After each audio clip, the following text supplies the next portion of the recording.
नमस्कार दोस्तों, मैं मनीष गुप्ता। आज हम 5 ईज़ के बारे में बात करेंगे। 5 ईज़ ऐसा 5 मेथड है जो किसी भी एक्सीडेंट को रोकने के लिए यूज़ होता है। जो भी एक्सीडेंट होते हैं कंस्ट्रक्शन साइट पर, उसको रोकने के लिए इसको यूज़ करते हैं।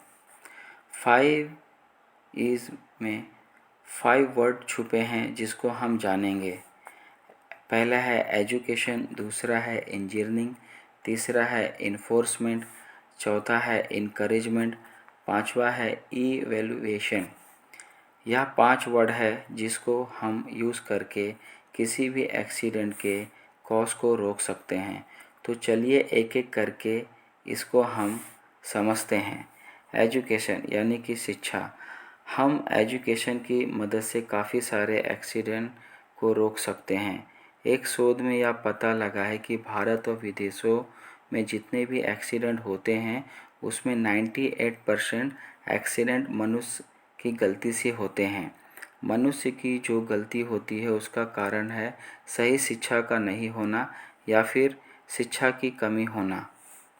अगर हम सही कदम उठाएं शिक्षा देने के लिए तो अपने वर्क साइट पे काफ़ी सारे एक्सीडेंट को हम रोक सकते हैं। आइए अब देखते हैं अपनी वर्क साइट को एक्सीडेंट फ्री रखने के लिए क्या क्या दे सकते हैं। पहला है इंडक्शन ट्रेनिंग। जो नए वर्कर आते हैं या फिर नए स्टाफ आते हैं उनका इंडक्शन ट्रेनिंग करके, अलग अलग कामों का सही वर्क ट्रेनिंग करके। दूसरा है वर्क मेथड ट्रेनिंग, इंजीनियर और सुपरवाइजर्स का। तीसरा है टीबीटी ट्रेनिंग करके, जिसमें हम सभी कामों को समराइज करेंगे।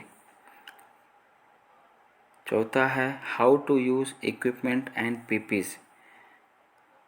उसमें कैसे मशीन को यूज़ करना है उसका सही तरीके की ट्रेनिंग। पांचवा है मास सेफ्टी ट्रेनिंग। सेमिनार कर सकते हैं, सेफ्टी वीडियो दिखा सकते हैं, सेफ्टी पोस्टर भी साइट पे डिस्प्ले करके उसके माध्यम से उनको शिक्षित कर सकते हैं। दूसरा है इंजीनियरिंग कंट्रोल। हम इंजीनियरिंग कंट्रोल करके हाई लेवल की सेफ्टी और क्वालिटी कंट्रोल कर सकते हैं। हमारे पास ऐसे तकनीक हैं जिससे हम एक्सीडेंट को रोक सकते हैं। इंजीनियरिंग कंट्रोल में पहला है जहाँ पर काम करना है वहाँ पर अच्छी हाउसकीपिंग हो, अच्छी लाइटिंग की व्यवस्था हो, अच्छी जगह हो जहाँ पर मटेरियल्स और टूल्स एंड टैकल्स को अच्छे तरीके से रखा जा सके। दूसरा है जितने भी हमारे पावर टूल्स हों सब का सही तरीके से मेंटेनेंस हो और सब अच्छी वर्किंग कंडीशन में हो। तीसरा है tools and machinery vehicle daily basis पर चेक इन हो और सही समय पर उनका प्रॉपर मेंटेनेंस हो। चौथा है यूजिंग एडवांस पीपी जैसे कि rescue kit, fall arrester, horizontal rope and vertical lifeline rope, full body harness, tool bag या फिर टूल किट। जब भी हम हाइट पर काम करते हैं तो ऊपर से कुछ गिरने का खतरा होता है, उसके लिए टूल बैग या टूल किट का यूज़ करना चाहिए। डैमेज मटेरियल या फिर टूल्स मशीनरी का उपयोग नहीं करना चाहिए।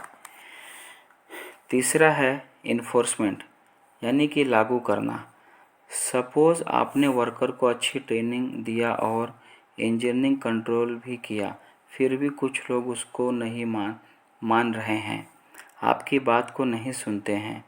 आप एक रूल बनाइए, उसको फॉलो करने के लिए उनको इन्फोर्स कीजिए।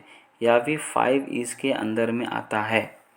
चौथा है इनकरेजमेंट यानी कि बढ़ावा देना। यह मैनेजमेंट की ड्यूटी है, जितने भी वर्कर्स या फिर स्टाफ हैं उनका मोरल बनाए रखे, उनको उत्साह में रखे। मैनेजमेंट अगर वर्कर और स्टाफ को उत्साह में रखता है तो 8% एक्सीडेंट को रोका जा सकता है। जैसे कुछ तरीके हैं, मैनेजमेंट अपने वर्कर को प्रोत्साहित कर सकते हैं, सेफ्टी कंपटीशन करा के या फिर सेफ्टी गेम करके, और उसमें जो विनर हो उसको प्राइज़ देकर, समय समय पर मॉक ड्रिल करके, अवेयरनेस प्रोग्राम करके। अगर कोई वर्कर है तो अच्छा काम करता है सेफ्टी और क्वालिटी में, उसको कैश प्राइज़ या फिर गिफ्ट देकर उसका मोरल बनाए रख सकते हैं, उनका प्रमोशन करके। मतलब है, अगर कोई वर्कर है तो उसको सुपरवाइज़र बना सकते हैं, और अगर सुपरवाइज़र है तो उसको टीम लीडर बना सकते हैं। पांचवा है इवैल्यूएशन, मूल्यांकन करना। मूल्यांकन या अध्ययन करने के लिए एक विधि प्रदान करता है ताकि यह समझ सके कि यह अपने लक्ष्यों को कितना अच्छी तरह हासिल करता है, और यह भी निर्धारित करने में मदद करता है कि अच्छा काम करता है और क्या सुधार किया जा सकता है। मूल्यांकन एक काम को अभ्यास का अध्ययन करने के लिए एक विधि प्रदान करता है ताकि यह समझ सके कि कितनी अच्छी तरीके से हम अपनी क्वालिटी और सेफ्टी सुधार सकते हैं। दोस्तों, यह था 5 E's। इसको यूज़ करके हम बहुत सारे एक्सीडेंट को रोक सकते हैं।